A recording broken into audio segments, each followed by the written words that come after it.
Okay, I'm sitting here on the tracker boat again. Just going to go over something really quick. I've had a few questions on how I mounted these two Lowrance units on my dash. I've been kind of holding out for a little while because I was waiting for a patent to come in on these. I did file for a patent, and that patent number and everything came in today. So this bracket is now licensed. Not that I'm going to mass produce them or anything, but I'm going to throw a video out there to show you guys how to make this bracket. It's very cheap and easy to make. I made it out of some angle that I just had hanging around, which I'll show you in the next video. But yeah, it's super easy to make, and if you want to save yourself $400 or $500 and not buy professional mounts, this is the way to go. One thing I did add that's not in the other video was I added a little mount down here, which is just screwed to the underneath of the bracket, and it's for my cell phone. It's just a RAM mount, and it works like that. I just picked this thing up really cheap. I'm not a big fan of RAM mounts personally, but to hold my phone or whatever, it's fine. But I don't like using them particularly for mounting any kind of depth finders or any units or anything like that. They're kind of flimsy, they bounce around, and it's just, you know, they work, but just not for me. So in the next video, I'm going to show you finally how I mounted these, and like I say, you can do this very easily. If you have any questions, or I can even make one if you really want me to. It's very cheap to do, very easy. Alright, I wanted to do a quick video on how I mounted my two Lowrance HDS9 units to my console. I did some research looking for mounts, looking at RAM mounts.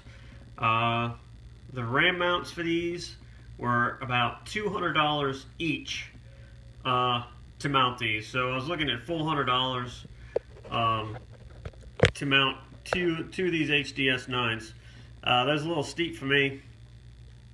I also looked at the Kevin Van Dam Kong mounts, the big Kong mount and the mini Kong mounts.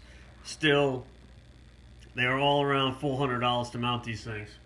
Now, I'd rather not pay $400 to mount two of these units. If you have the money, that's great. Go ahead and do it. More power to you.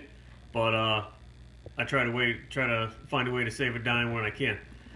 So basically what I did, I was sitting here for probably hours on end, trying to find a way where I was going to mount these things, where they're going to be solid, not move around, and I think I figured it out.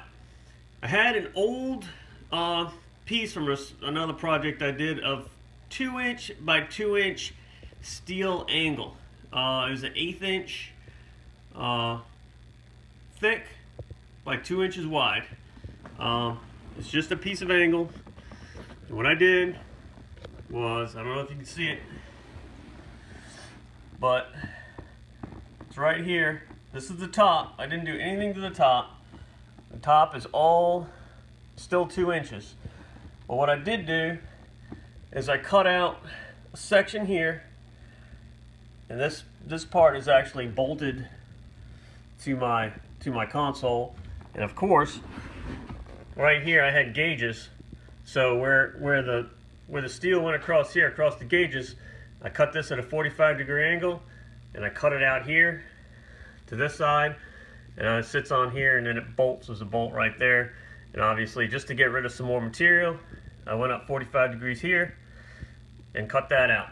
Just took a Sawzall and just cut it out along there, and then took a sander, just sanded it down smooth. Works out perfect. These things, I mean, these things are solid. They are not going anywhere. And you see I still got the 2 inch. This is still 2 inch. I painted it all, made it look nice. This cost me nothing. You can go to Lowe's and get this. It's very expensive. You can buy a 2-foot piece, a 4-foot piece, and it's cheap as can be. Let me show you on a piece of paper real fast, because just in case that didn't show up very clearly on how I did it. Alright, so looking at this from the side, it's just a piece of steel angle. It's an 1/8 inch thick like 2 inches wide and 2 inches wide. That's looking at it from the side. And what I did basically, this is what I have. This is the very top. This is looking at it from the front. So this is where my dash is. So I did a 45, a 45. These are my bolt holes. And then all where the X's are is where I cut out. I just took a Sawzall and cut it out there, and then cut it out there, and same thing, cut out the center. So I had my gauges, and I could see my gauges, and then I cut out just a little extra material so it wouldn't be on the side, so you wouldn't get snagged or anything. So basically, what I was left with was that right there. That's what you're looking at. Didn't do anything at the top, and that's what you got right there. So this is very easy for me to do. Like I say, if you have the money to spend on the Kong mounts, or the you got to get the bigger RAM mounts to mount these HDS 9s. You can get away with the small RAM mount, the 1.5 inch ball, if you're going to do a 7-inch, but otherwise you got to go to the bigger mounts to do these, because otherwise they're going to be falling, flopping all over the place. And this is very, very solid. So anybody that has this similar setup, you can do this. Just find a way, fabricate something, save yourself some money. So that's basically it. I just wanted to share that, give you an idea. That's the underneath. I just bolted the brackets to it. You can see did nothing to the 2-inch piece on top. And that's pretty much it. So just want everybody to know, if you want to try to fabricate something, save a couple dollars.